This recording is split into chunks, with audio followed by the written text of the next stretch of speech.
There's probably a perception by most Americans, or there seems to be a growing perception by Americans, that the system is rigged or unfair. How can we talk to Americans and say it's not a perfect system, but it's still a fundamentally fair system? Or do you think that's not true? I think, yeah, it's an interesting issue because I think a lot of Americans are sick of being talked to. And I think our political system and just the way that people interact with each other right now is a lot of, I know what I think and I'm going to tell it to you and you either agree with me or you're a bad person. And so there's not a lot of room for people to feel heard. And I think that at the end of the day is kind of one of the core purposes of a courtroom, right? Like this is the way that we handle disputes in a peaceful manner, right? It's essential to our society functioning. I think if people don't feel heard when they go to court, when they interact with lawyers and judges, they are going to obviously lose trust. And I think so, when we frame the question as how can we talk to Americans more about or reinstill their trust, I think part of it is starting from, well, what do they, like, let's identify their concerns and let's go and be in community. And I think it's a real problem and a structural issue with the federal judiciary, which, there are plenty of reasons for lifetime appointments, for Article 3, obviously, insulating the judiciary from political influence, but it also kind of divorces folks from community in a lot of ways that are really, really important. In this state, at least, our judges are elected, and there's plenty of debates about whether that's good or bad, but one of the good things is it does force folks to go, or judges who are running for office, to go into the communities that they serve and where their decisions are going to have the most impact and face those realities. And I think that gives them the credibility and also the insight into those problems and how to make people feel heard in their courtrooms. And it's almost a requirement of their being elected. But I think going into community and actually spending that time in the places that your decisions are going to be felt is really a really important step to building that trust and legitimacy. Yeah.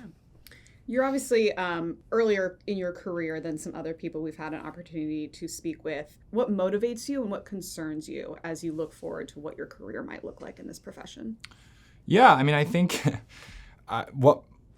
like a lot of folks who graduated law school in my class, we first encountered a lot of the legal profession through the first Trump administration. I think we saw the attacks on the rule of law during that time, and we have also grown up in a society that has become increasingly more polarized, and we've seen attacks on judges throughout our college education and our legal education. So I think for me, the motivation was I want to understand the system that is at the core of a lot of folks' critiques, and I think it also allows you to then be a bridge for people who I grew up with that never got access to a legal education or even a lawyer if they were facing some kind of criminal or civil issue. And I think for me, it was being that bridge between people that I knew in that respect and the legal system more broadly. And it was motivated by these kind of meta themes, but then you see them play out in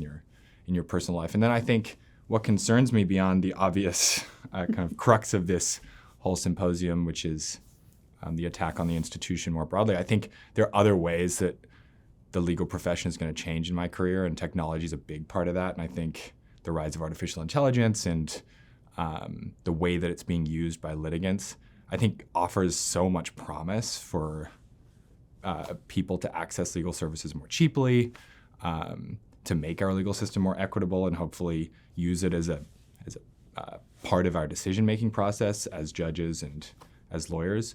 But it also carries a lot of risks. And I think in a profession that often skews or is resistant to technological change, and I think you see federal courts that have just in the last decade accepted e-filing, and a lot of things are still written, and we're a resistant profession. I think if we are resistant to these kind of changes that are happening so fast, we risk exposing clients, litigants to more insidious risks just because we don't want to deal with it. And so it's been really heartening to see, the Washington Supreme Court's very involved with the AI regulation, and the State Bar Association is rolling all that stuff out. And so I think it's nice to be in a state where that is a focus, but I think that's a broader systemic risk for the profession more broadly.